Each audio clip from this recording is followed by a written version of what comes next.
All right. So, welcome back to Science Sleepover. Today we're having a Hi. sleepover with our special guest, Matt.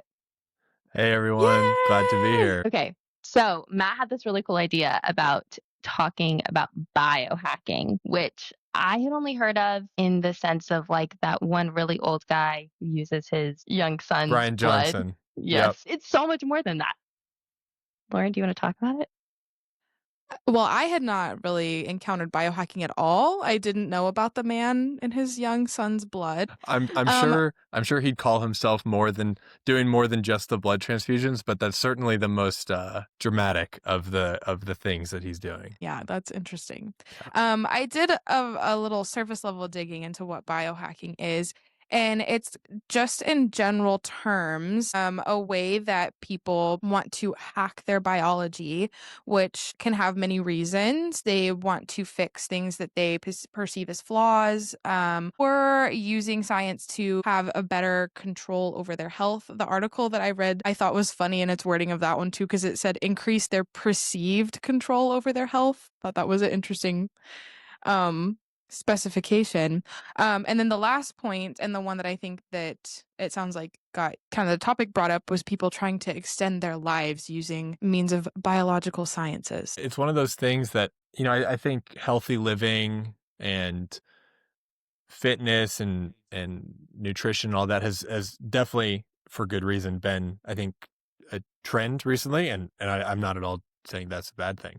But, keeping up your fitness is difficult, and, doing all the things that it requires to be fit is difficult. And so I think the promise of biohacking, at least in like the cynical way, would be like, you can do all these things, you can take all these supplements, or you can do these kind of maybe expensive things that if you have the money for it, can give you the fitness and the health to let you live longer or let you live better or whatever, without having to like put much work in. It's kind of how I've always understood it. And maybe that's like a really Yeah. negative definition. I'm sure there's positive connotations as well that I'm not like incorporating there, but it's such a weird world. Like sometimes I'm just like, why do you not just eat better and sleep better and work out more? Right. But also that's hard.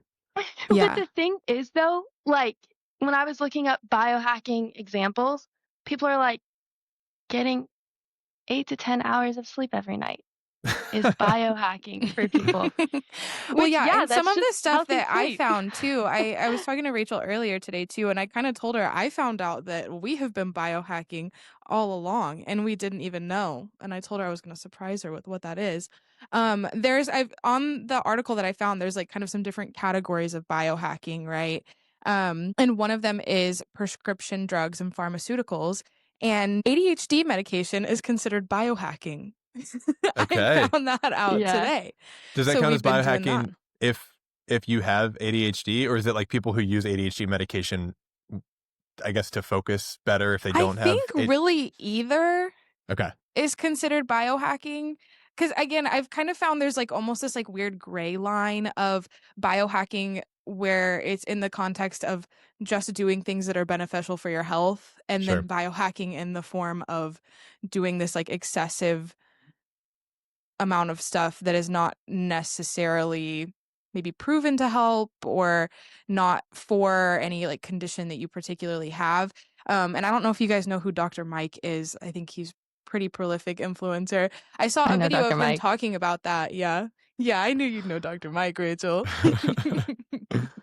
um, but there's a TikTok clip of him talking about that, of this like, yes, biohacking is good and that it's good to go outside and get exercise.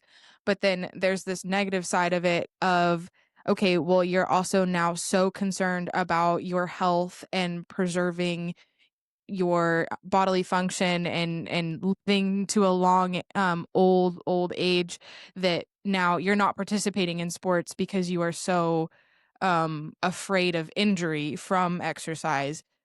Yeah, you're like you're making your life longer, but you're not doing much with your life because you're so concerned about making your life longer, kind of Right. thing. Speaking of someone, and it's I think it's fitting that I'm the guest on y'all's podcast, because speaking of someone who has little to no scientific knowledge, I've always, especially when it comes to you know physical health, that kind of thing. I've always just kind of tried to abide by like the things that you get taught in like elementary school, like sleep, eat, the rainbow, your body, that kind of thing.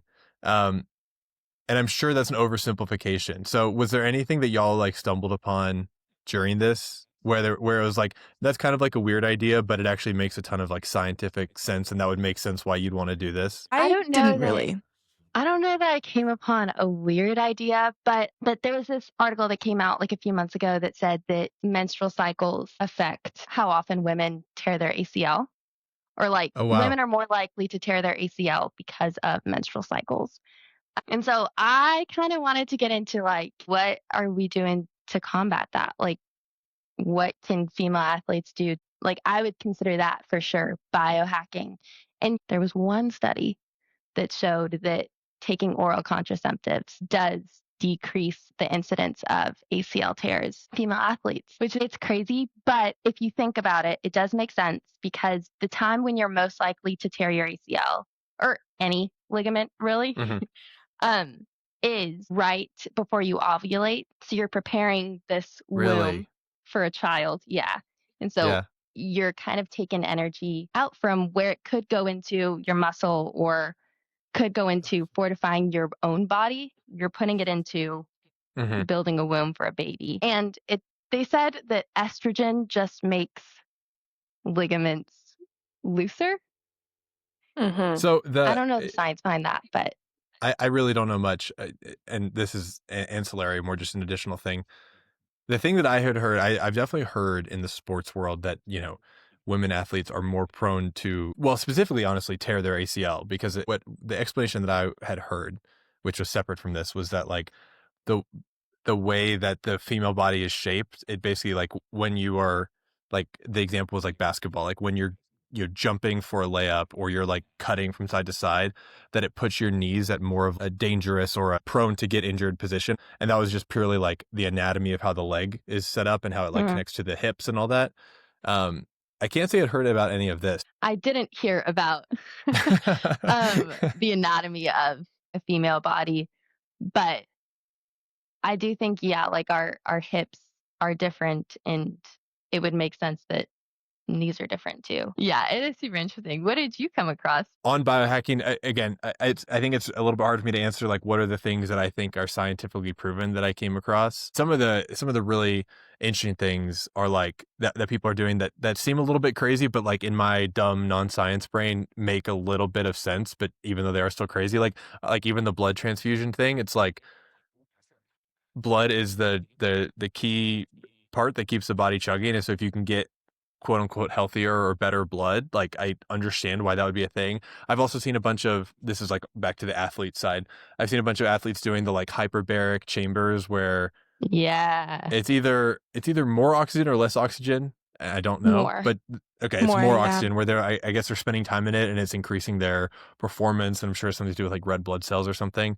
Um, I it, looked it, into it- that too if you want me to talk about it. no, please, Yeah. please. Yeah.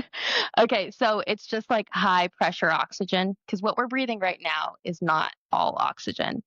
I think it's like only 20% on average of Mm. oxygen in your atmosphere.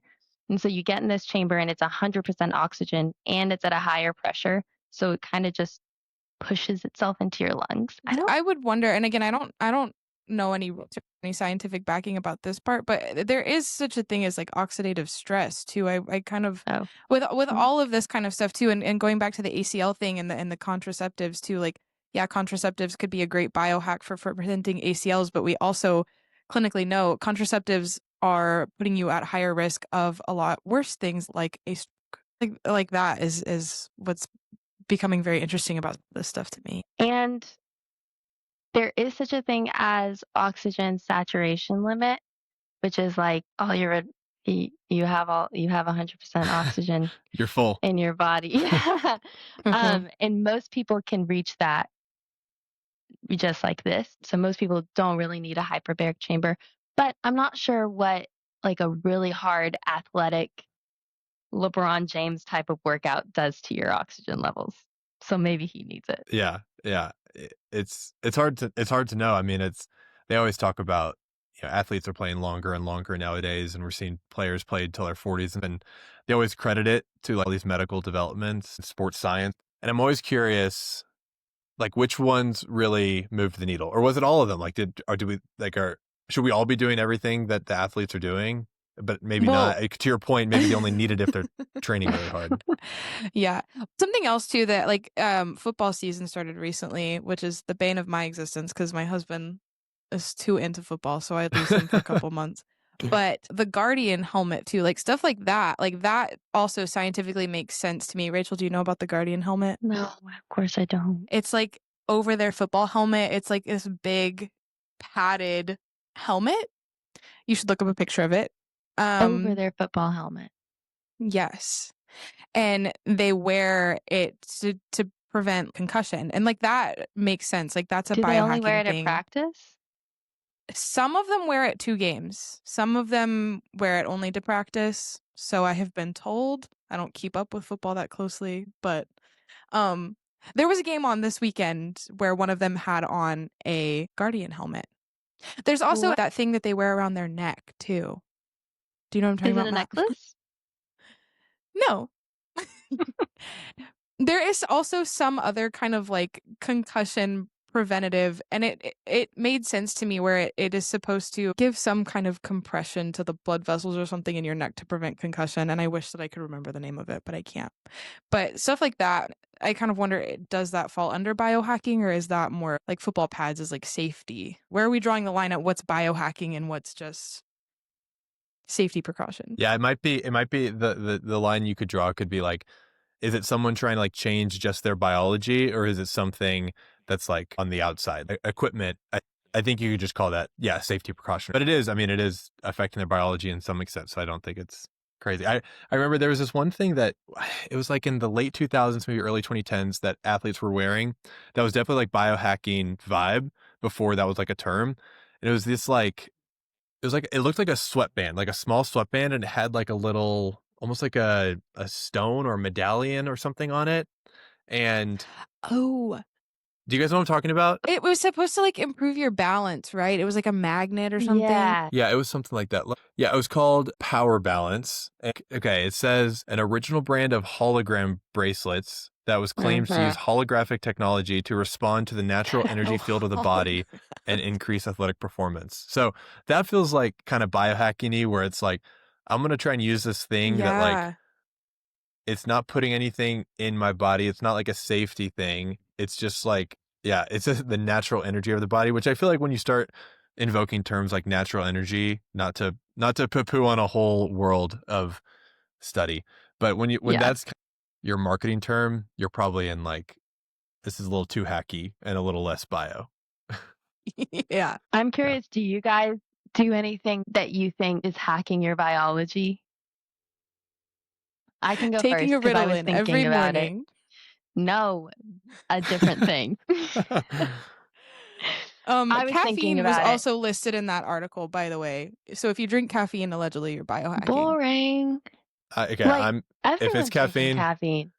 I can admit I'm biohacking then. I'm drinking so much caffeine. Matt Cole told me in college he'd stopped drinking coffee and he was just waking up in the morning and drinking like 1 liter of ice cold water.